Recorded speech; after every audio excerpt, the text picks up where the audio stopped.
I'm Philip Ward, Editor-in-Chief of ArtMiniEurope.com. One of the standout sessions on the first day of the ECR is a professional challenges session about imager or doctor. Is a radiologist an imager or a doctor? And I have with me here, very pleased to say, Dr. Nicola Strickland, a consultant radiologist in the UK. Nicola is talking about how radiologists can future-proof themselves. Nicola, perhaps you'd just elaborate on what radiologists can do to future-proof themselves.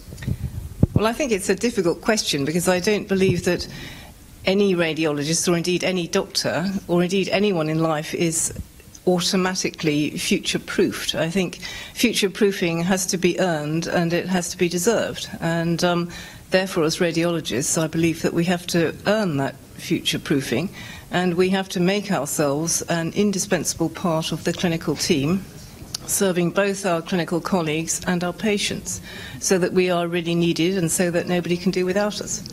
And I think that the ways in which we can do that are firstly to do what we do better than anybody else, whether we are reporting scans or plain radiographs, or whether we are interventional radiologists or doing an ultrasound.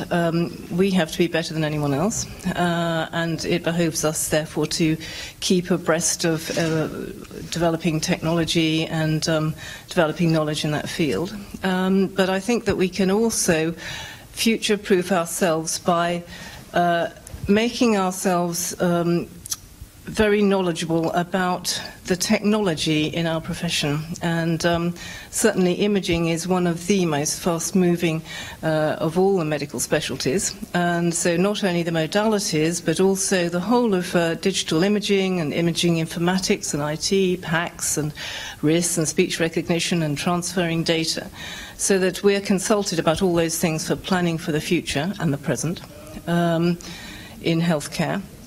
So I think we should really concentrate on that as well as our own discipline. And I think the other very useful role that we can serve as radiologists, which other clinicians can't perhaps do as well as we can, is to advise the imaging pathway, because of course we're all trained as doctors originally, so we're all very familiar with managing medical and surgical problems, but we also have our observational skills and our knowledge of imaging expertise and local imaging expertise, what's available in your particular hospital or your area, to advise which should be the next imaging investigation, which is the most useful and pertinent examination for that particular patient. So I think there are many areas. Would you say that involvement in multidisciplinary teams is a key part of that process? Absolutely vital. I mean, absolutely vital. It has really transformed imaging in the UK and I believe in many other areas in the world. But we have in the UK certainly developed these multidisciplinary team meetings, the MDTMs, which generally take place on a weekly basis. I know they've had them for many years in Scandinavia on a daily basis. And that automatically keeps you in touch as a radiologist with your particular specialist interest in terms of the therapeutics of it, the medicine of it, the surgery of it, and the treatment. And I think that's all integral to what we do, because our reports need to be tailored to what the patient needs at that point in their medical imaging pathway. Excellent. I think many of our readers would agree with this, and they would understand the need to follow this tack and this approach. Some of them would be concerned, though, about outsourcing and how that is affecting the process. How do you see outsourcing and teleradiology in this respect, in terms of future-proofing? I don't believe that a teleradiologist can ever really provide the same all-round service that an on-site clinical radiologist can provide. I mean, I'm pragmatic about it. I know that in the UK we just don't have enough radiologists to report all the imaging studies that are performed. I do believe that if a patient is exposed to radiation for an imaging study, that patient has a right to a report on that study, and I would rather see a report performed by a teleradiologist than I would by a non-radiologist doctor, or indeed by a non-doctor a radiographer. That's my own view, is that radiologists are best trained to report imaging studies. So I see teleradiology, my personal view is that it's a necessary evil. I think it needs to be used in its proper place. It can be useful for on-call studies out of hours in order to preserve the radiologists who are working on site to be able to cover a full-time on-site service.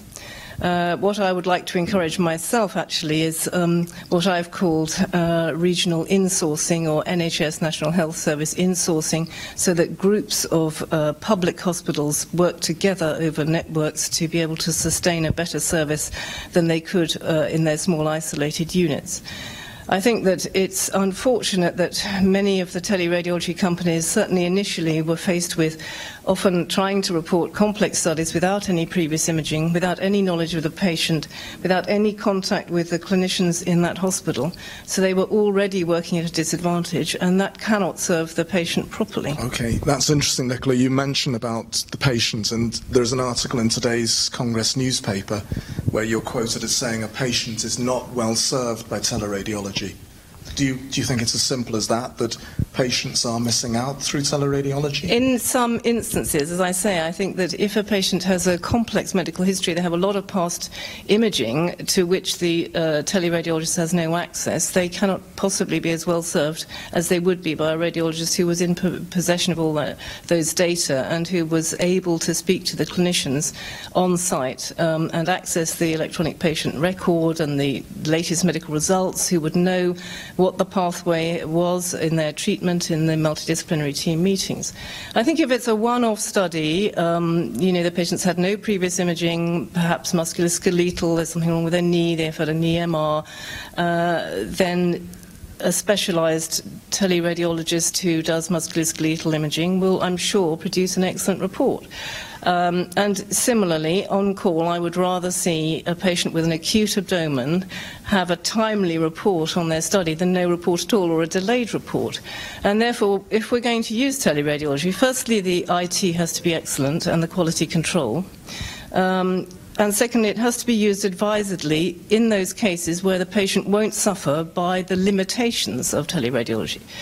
But my own view is that all radiologists are doctors, and I see myself primarily as a doctor, as a clinician, and secondarily, if you like, as an imager, as a radiologist. Okay. And my role, I believe, is in there as an integral part of the clinical team. That is my personal belief. Good. Now, overall, you seem to be painting quite a bleak picture. You seem to be suggesting that there are a lot of threats to radiology, that, yes, radiologists can future-proof themselves. Do you think the future is that bleak? No, I don't think I am painting a particularly bleak picture. I mean, I think one has to be cognizant of the facts, and we are, certainly in the UK, there is a shortage of radiologists.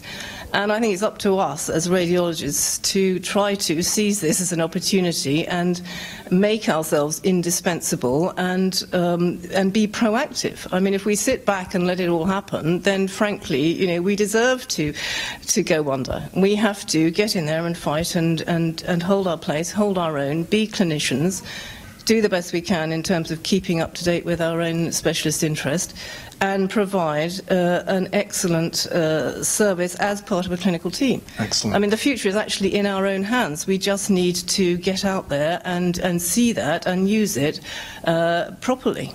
Okay. And now, are there any other sessions other than today's professional challenges session? If one of our readers is looking at this later in the week, is there anything else you'd highlight for them? I know there are other sessions on teleradiology. I mean, I think that radiologists who are attending this conference, one of the reasons to do so is for professional development. So I would just advise them to make sure that they're up to date with the latest in their own particular specialist interests.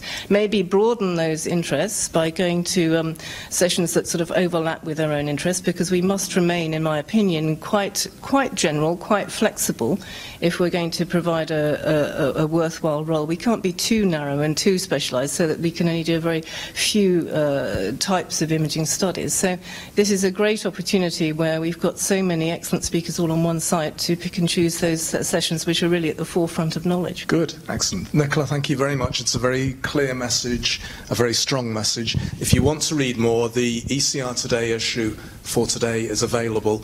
The article on the Professional Challenges session is on page 10, and you can download it free from the ESR website as a PDF.